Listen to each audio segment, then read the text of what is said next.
Vení con tu familia a la Iglesia del Centro, escuela para niños. Los sábados, reuniones de jóvenes y los domingos están todos invitados a la reunión principal desde las 10 de la mañana. Porque Jesús quiere llenar tu corazón y darte una vida nueva. Iglesia del Centro, Alsina 860, Salta. Los esperamos. El título de lo que quiero compartirles hoy se llama Es la fidelidad a Dios, ¿sí? No es la fidelidad de Dios. ¿Dios es fiel? Amén. Es fiel. Pero nosotros somos fieles a Dios. No siempre, ¿sí? Podemos decir amén. Quizá podemos decir amén. En algún momento dijimos amén y quizá hoy no. O muchas veces sí somos fieles a Dios y muchas veces no lo somos. Así que bueno, hoy quiero hablar de esa fidelidad de la nuestra hacia Dios. Si podemos buscar Daniel, el libro de Daniel capítulo 6.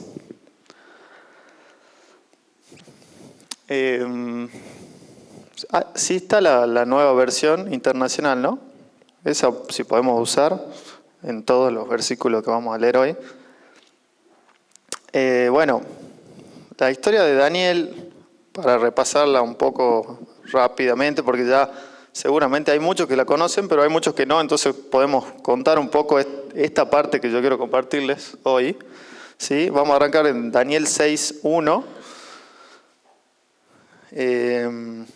Y bueno, resulta que Daniel era un joven que había sido llevado cautivo desde Jerusalén hasta Babilonia. Y bueno, resulta que Daniel, siendo un joven valioso para Jerusalén, lo llevaron no como un esclavo, sino para utilizarlo para poder, como ayudante, digamos, o consejero de lo que era el rey, ¿sí? Vamos a ir, a Daniel 6:7, ¿sí? Y bueno, resulta que Daniel, viviendo en Babilonia, un día normal en la vida de Daniel era levantarse un día a la mañana, ¿sí? Abría sus ventanas y dice la palabra que él miraba hacia Jerusalén, ¿sí? Seguramente extrañaba su tierra. Entonces que él abría sus ventanas y miraba hacia Jerusalén. Y se arrodillaba y oraba a Dios, ¿sí? Oraba a Dios 3 veces al día, dice la palabra.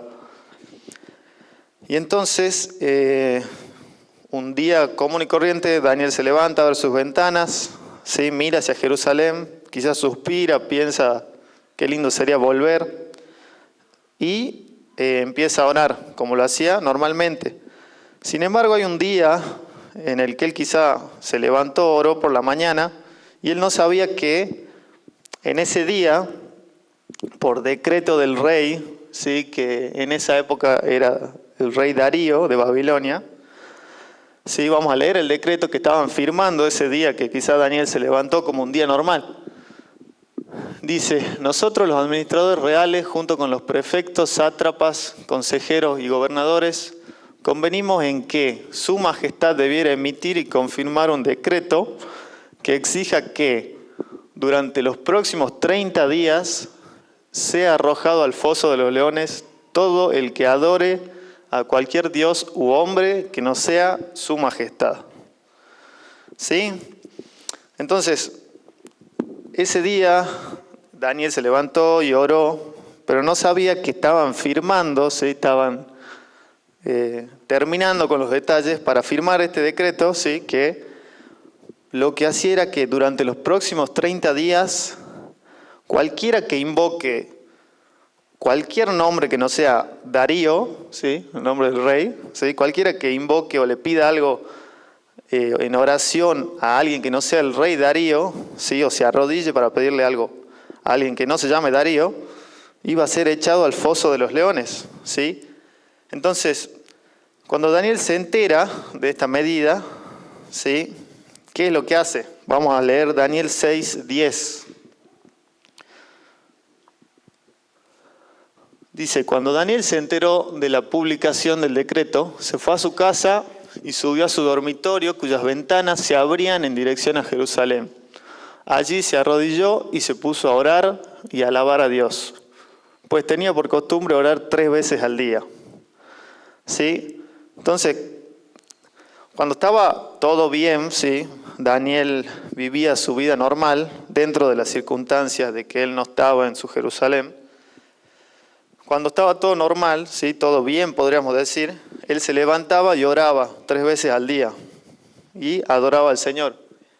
Y cuando la cosa se puso fea, ¿sí?, es decir, las cosas empezaron a andar un poco peor, es decir, en este momento, ¿qué hizo Daniel? Hizo lo mismo, ¿sí?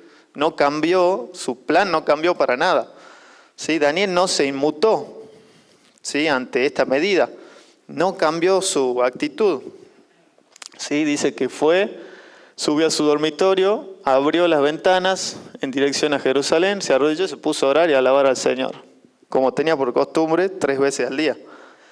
Entonces, vemos que la actitud de Daniel cuando estaba todo normal y bien era una, y cuando estaba todo más complicado era la misma, ¿sí? Su actitud era la misma. Entonces podemos ver un poco la fidelidad hacia Dios, ¿no?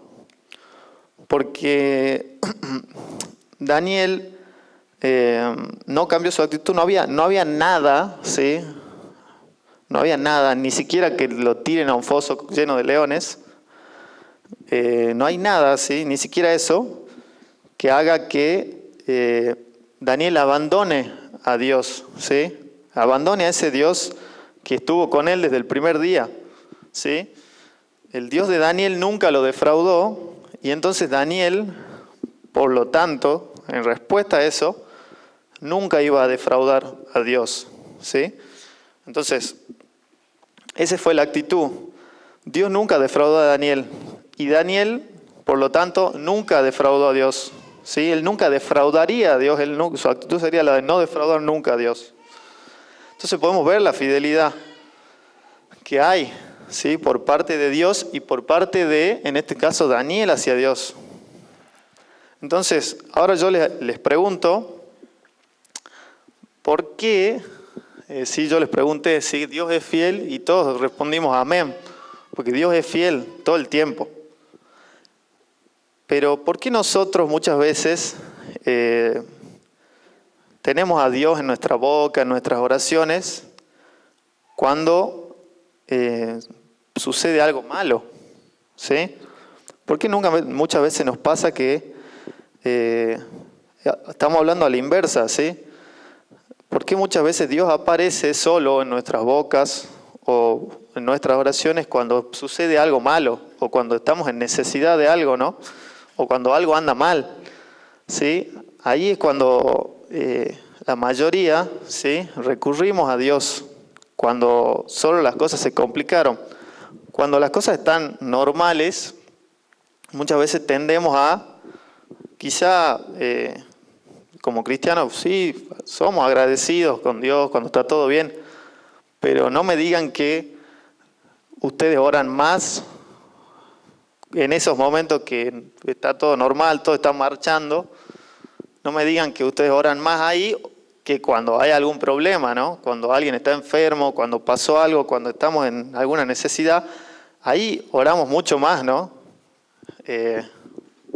O lo creo yo solamente, ¿no? Entonces, a mí me pasa, por eso todo lo que yo comparto a los jóvenes o a quien sea de la palabra de Dios, siempre me golpea a mí primero y después se los comparto para que los golpee a ustedes también. Entonces, ¿por qué nos pasa eso de que Dios aparece muchas veces cuando está algo mal y no es que desaparece, pero su presencia se nos esfuma un poco cuando está todo bien? Si podemos ir ahora a Deuteronomio, capítulo 5, versos 32 y 33.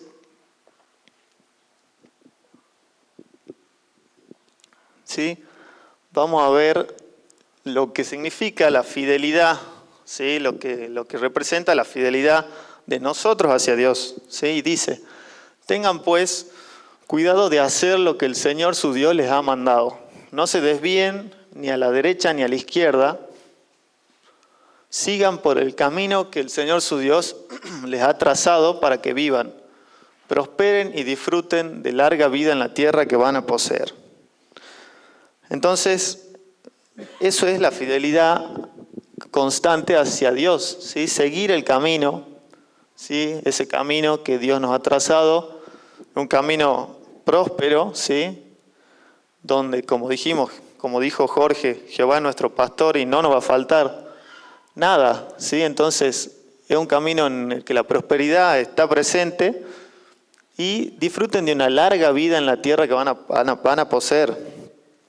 Entonces, cuando uno es fiel a Dios, las cosas van a ir bien, ¿sí? Y cuando pasa algo, las cosas, dice el Señor que siempre el Señor nos bendice cuando estamos en su camino. Entonces, la idea es que nosotros no lo dejemos, ¿sí? No soltemos su mano cuando ya nos acompañó y nos llevó hasta el lugar donde queríamos estar, no soltarnos de la mano del Señor. ¿Sí? Sucede muchas veces en la vida del cristiano, lo que vamos a leer ahora en Jeremías 2:2, por favor. Sucede lo que se conoce como el primer amor, ¿no? Sí, el primer amor con el Señor. Dice, ve y proclama a oídos de Jerusalén que así dice el Señor. Recuerdo el amor de tu juventud, tu cariño de novia, cuando me seguías por el desierto, por tierras no cultivadas, ¿sí? Entonces, esa es la época más linda, creo, del cristiano, ¿sí? Cuando ocurre ese primer amor, ese primer fuego que entra en nuestra vida, ¿sí? Y como dice acá el profeta Jeremías, dice el Señor que no se olvida, ¿sí? El Señor no se olvida de ese primer amor. El Señor no se olvida de cuando, como vemos otra vez, la iglesia es como la novia, ¿sí? Del Señor. Cuando recuerdo el amor de tu juventud, tu cariño de novia, cuando me seguías por el desierto, por tierras no cultivadas. Entonces, ese primer amor aparece y luego de un tiempo tiende a apagarse un poco ese fuego. Eso se traduce a la vida real también muchas veces, ¿no? ¿Sí? En la vida de una pareja común y corriente, ¿sí? En la que el primer amor, la primera época es la más linda, pero hoy estoy para hablar de la fidelidad hacia Dios y de la fidelidad también, si quieren, al cónyuge, ¿sí?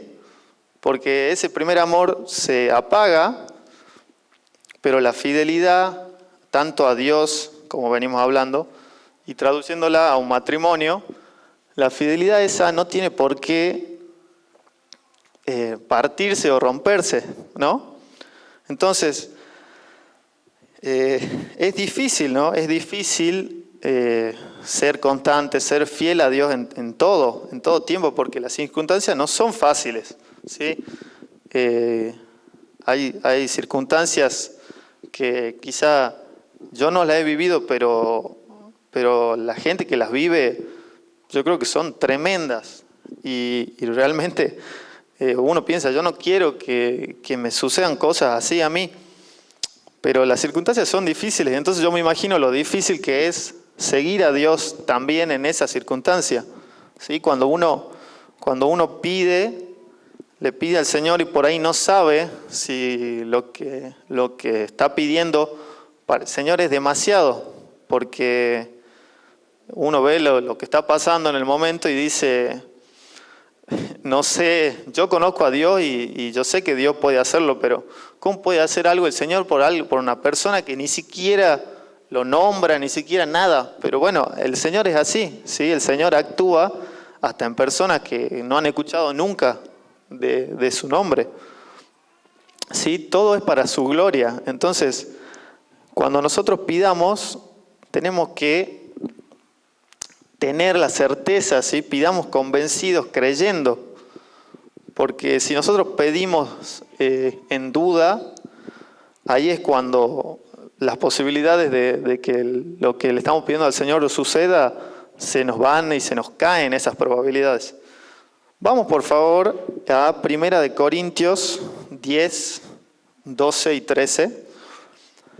¿Sí? Hablábamos de que es difícil, ¿sí?, mantenerse fiel al Señor todo el tiempo.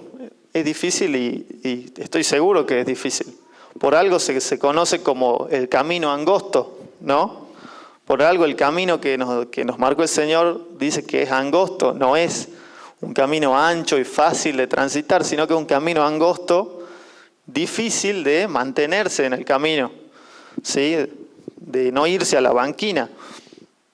Entonces, dice, por lo tanto, si alguien piensa que está firme, tenga cuidado de no caer. ¿Sí? Uno piensa que está firme, las cosas están yendo bien. ¿Sí? Entonces, cuando uno se olvida del Señor, tenga cuidado de no caer. Ustedes no han sufrido ninguna tentación que no sea común al género humano. Vamos a parar ahí. Decíamos que es difícil mantenerse al Señor, sí, porque vienen las circunstancias complicadas, bien complicadas, y vienen las tentaciones complicadas, bien complicadas. Pero ¿qué dice Pablo en su carta a los Corintios? Que nosotros no sufrimos y no vamos a sufrir y no hemos sufrido ninguna tentación que sea imposible para nosotros, ¿sí? O sea, no hay tentación que sea imposible de superar para nosotros, ¿sí? Pero Dios es fiel y no permitirá que ustedes sean tentados más allá de lo que puedan aguantar, ¿sí? Entonces el Señor nunca nos va a mandar nunca nos va a permitir llegar a una tentación que nosotros digamos, perdón Señor, pero era imposible, ¿sí? Perdóname Señor, pero no había forma de no pecar, ¿sí? La tentación era imposible de superar. Entonces dice el Señor que es fiel y nunca va a permitir que lleguemos a esa situación. Lo cual a mí me hace sentir peor. Me hace sentir peor cuando peco y dejo de ser fiel al Señor, porque el Señor me está diciendo, todo lo que yo te mando no es imposible de superar. Entonces, básicamente, el pretexto no existe, ¿sí? Pero ahí es donde entra lo que yo le compartí a los jóvenes el sábado pasado, que es donde entra la gracia, ¿sí? Porque está bien, no hay nada imposible no hay una tentación imposible de superar, pero nosotros sabemos que no somos justos, no somos perfectos y pecamos, ¿sí? Entonces, qué bueno que a pesar de que las tentaciones nunca son imposibles, qué bueno que el Señor con su gracia nos perdona, ¿sí? Y nos perdona una y otra vez, ¿sí? Nos perdona seguido. Y qué bueno que es vivir en la gracia del Señor, ¿sí? Vivir sabiendo que la gracia del Señor es lo que nos sostiene. La gracia del Señor es lo que es básicamente como el fundamento de nuestra fe. Porque si no fuera por la gracia del Señor, cuando nosotros caemos o pecamos, nos alejaríamos simplemente porque diríamos, Señor, no soy digno de volver a mirarte, volver a hablarte, volver a venir a tu iglesia. Pero la gracia del Señor es lo que nos mantiene esperanzados, ¿sí? Es lo que nos mantiene esperanzados y es lo que nos mantiene en ese camino, ¿sí? En ese camino angosto, que por más que nos salimos, la gracia del Señor nos ayuda a volver y nos da esperanza de que hay un premio por ser fiel al Señor y por más que caigamos, levantarnos y seguir en ese camino. Amén. Entonces,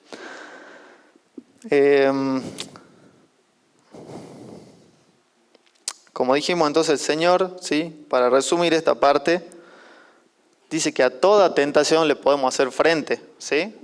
Entonces, tengamos confianza en nosotros ante la tentación. No digamos yo soy débil, ¿sí? Digamos yo soy fuerte. Amén. Y digamos que le podemos hacer frente a cualquier tentación, ¿sí? Por más que parezca imposible de sortear. Vamos a ir por favor a Josué 24, versículo 14 y 15.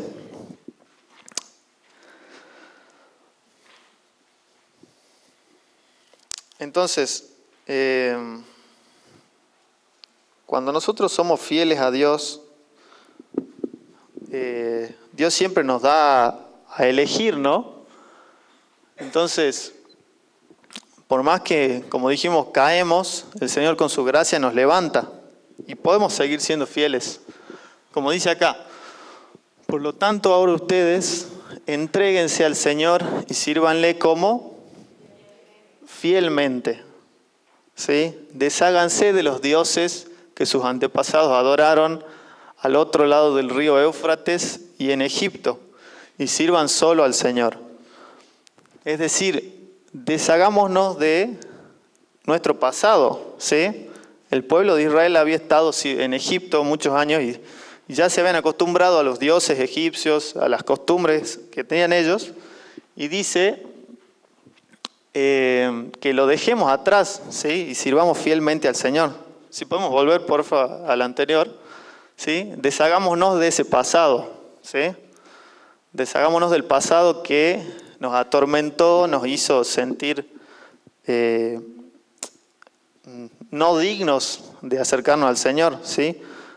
Deshagámonos de eso y sirvamos solo al Señor fielmente, ¿sí? Si pasamos al versículo que sigue, vamos a hacer una declaración, ¿sí? De fe en esta mañana.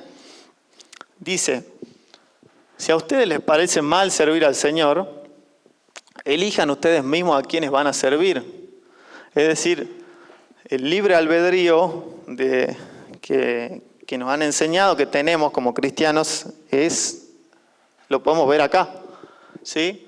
Si a ustedes les parece mal servir al Señor, ustedes elijan, ¿sí? Eso es el libre albedrío, elegir.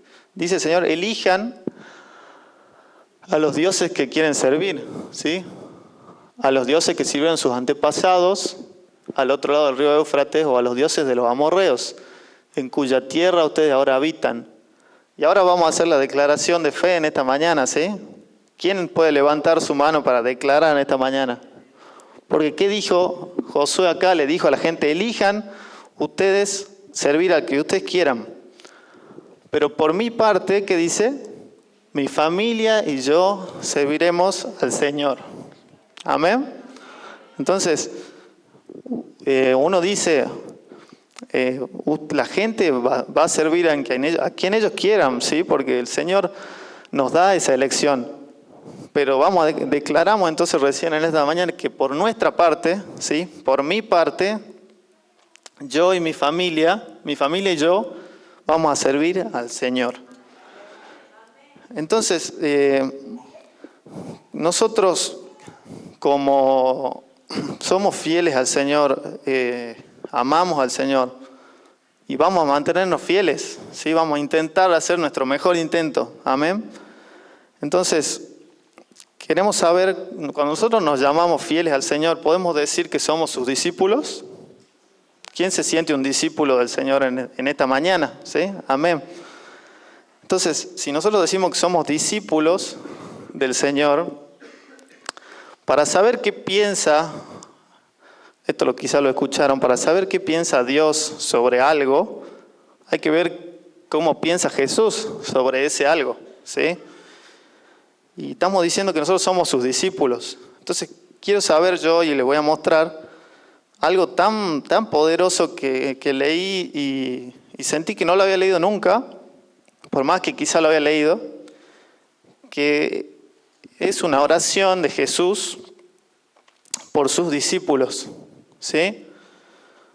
Es la oración que hace Jesús, ¿sí? Estando con ellos.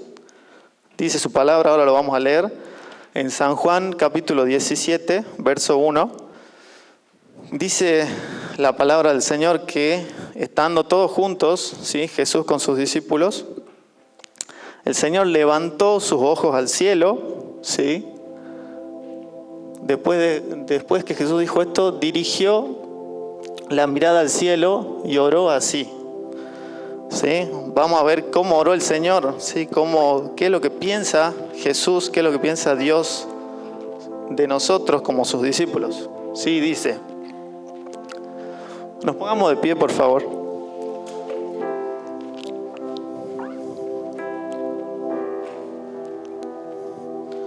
Dice entonces la oración de Jesús. Imagínense esta foto, ¿no? De Jesús orando por sus discípulos, ¿sí? Estando con ellos y levantando sus ojos para orar y pedirle al Señor.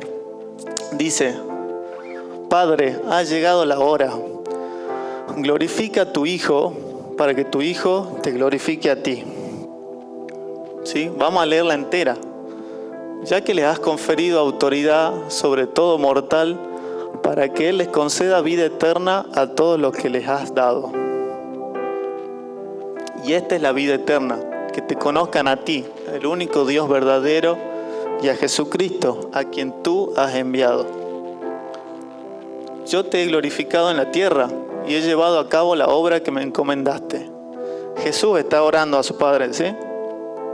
Y ahora, Padre, glorifícame en tu presencia con la gloria que tuve contigo antes de que el mundo existiera. Es decir, ¿sí?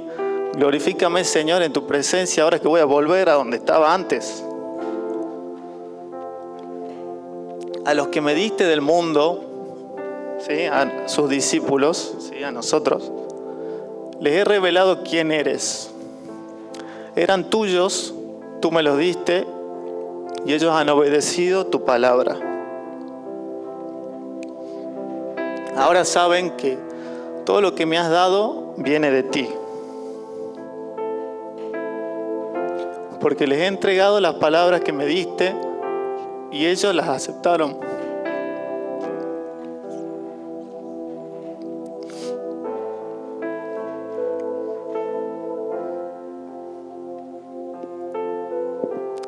Saben con certeza que salí de ti y han creído que tú me enviaste. Ruego por ellos, sí, por nosotros, por sus discípulos. No ruego por el mundo, sino por los que me has dado, porque son tuyos. Todo lo que yo tengo es tuyo y todo lo que tú tienes es mío. Y por medio de ellos he sido glorificado. Ya no voy a estar por más tiempo en el mundo, pero ellos están todavía en el mundo y yo vuelvo a ti. Yo te pido otra vez, Señor, Padre Santo, protégelos con el poder de tu nombre, el nombre que me diste. Recuerden que Jesús está diciendo esto, ¿no? Está orando al Señor. Protégelos con el poder de tu nombre, el nombre que me diste, para que sean uno, lo mismo que nosotros. Dice en otra versión, para que sean uno, como tú y yo somos uno. Mientras estaba con ellos, los protegía y los preservaba mediante el nombre que me diste. Y ninguno se perdió, sino aquel que nació para perderse, a fin de que se cumpliera la Escritura. Gracias. Ahora vuelvo a ti, ¿sí? Te pido otra vez, dice Jesús al Señor. Pero digo estas cosas mientras todavía estoy en el mundo, para que tengan mi alegría en plenitud. Yo les he entregado tu palabra y el mundo los ha odiado, porque no son del mundo, como tampoco yo soy del mundo. No somos de este mundo, ¿sí? Qué cosa más tremenda. No te pido que los quites del mundo, sino que los protejas del maligno. Ellos no son del mundo, como tampoco lo soy yo. Santifícalos en la verdad. Tu palabra es la verdad. Como tú me enviaste al mundo, yo los envío también al mundo. Y por ellos me santifico a mí mismo, para que también ellos sean santificados en la verdad. No ruego solo por estos, por nosotros, sus discípulos, ruego también por los que han de creer en mí, por el mensaje de ellos. Esos somos nosotros, ¿sí? El Señor oró por nosotros, para que todos sean uno. Padre, así como tú estás en mí y yo en ti, permite que ellos también estén en nosotros, para que el mundo crea que tú me has enviado. Yo les he dado la gloria que me diste, para que sean uno, así como nosotros somos uno. Yo en ellos y tú en mí. Permite que alcancen la perfección en la unidad, y así el mundo reconozca que tú me enviaste, y que los has amado a ellos tal como me has amado a mí. Padre, quiero que los que me has dado estén conmigo donde yo estoy, que vean mi gloria. Amén. La gloria que me has dado porque me amaste desde antes de la creación del mundo. Padre justo, aunque el mundo no te conoce, yo sí te conozco. Y estos reconocen que tú me enviaste. Yo les he dado a conocer quién eres y seguiré haciéndolo, para que el amor con que me has amado esté en ellos y yo mismo esté en ellos. Amén. ¿Sí? Ahí fue el amén de esa oración tan tremenda del Señor por sus discípulos. ¿Sí? Les pidió que los proteja, les pidió que los proteja porque no son de este mundo y el mundo los ha odiado. ¿Sí? El mundo los va a odiar. El mundo nos va a odiar. Pero el Señor oró por nuestra protección. ¿Sí? Pidió por nuestra unidad, ¿sí? Y pidió por nuestra unidad también para con Él, ¿sí? Para que seamos uno con el Padre, así como Jesús era uno con el Padre. Amén. Y de eso se trata la fidelidad de la que les hablé hoy. Vamos a orar al Señor, así podemos coronar este momento, ¿sí? Pidiéndole al Señor, así como Él oró por nosotros en ese momento, podamos pedirle nosotros ahora a Él, por nuestra boca, las cosas. Señor, gracias Padre por este momento, gracias por esta mañana preciosa. Te damos gracias, Señor, y damos gloria a tu nombre por todo lo que has hecho, Señor. Gracias porque enviaste a tu Hijo. Sí, Señor, gracias porque lo enviaste y gracias porque murió y luego lo llevaste de vuelta, resucitó y lo llevaste de vuelta al lugar donde pertenece. Señor, te pedimos que en esta mañana podamos ser uno y a partir de este momento tener en nuestra mente la meta que podamos ser uno contigo, Señor. Así como Jesús era uno contigo, que nosotros podamos ser uno también contigo, Señor. Te pedimos que cuando caigamos podamos levantarnos rápidamente, Señor, arrepentirnos y poder seguir en ese camino. Danos tu dirección, Señor, porque el camino es angosto y necesitamos tu dirección y que tú nos lleves, Señor. Necesitamos tomarnos de tu mano para ir por ese camino. No hay otra manera. No hay otra manera que a través de ti, Jesús, podamos ir por ese camino. No podemos llegar, Señor, sino a tu salvación. Solo tú eres el camino, Señor. Y tu palabra, Señor, es la verdad. Sí, tu palabra es verdad, Señor. Gracias por tu palabra. Te pido, Señor, que bendiga a mis hermanos en esta mañana. Te doy gracias por sus vidas, gracias porque nos vas a llevar como pueblo, Señor, a serte fieles. Y a través de nuestra unidad, Señor, te pido que la gente crea. A través de nuestra unidad y de nuestra fidelidad, que la gente crea, Señor. Crea que Jesús fue el enviado tuyo a esta tierra, Señor. Y que murió y que resucitó por nosotros. Te damos gracias, Señor. Te pido por las necesidades de mis hermanos, Señor. te pido que ellos puedan creerte con todo su corazón, que puedan creerte con su mente, con su espíritu. Y te pido que te glorifiques, Señor, en cada situación que ellos tengan. Que si es tu voluntad, que toda la gloria y todo el engrandecimiento sea para vos, Señor, sea solo tuyo. Que todo lo que sucede y todo lo que hagas sea toda la gloria para vos, Señor. No queremos darle la gloria a nadie más. Te doy gracias, Señor. En el nombre de Jesús. Amén.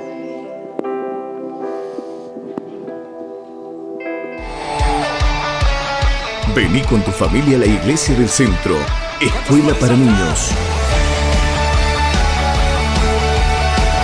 Los sábados, reuniones de jóvenes, y los domingos están todos invitados a la reunión principal desde las 10 de la mañana.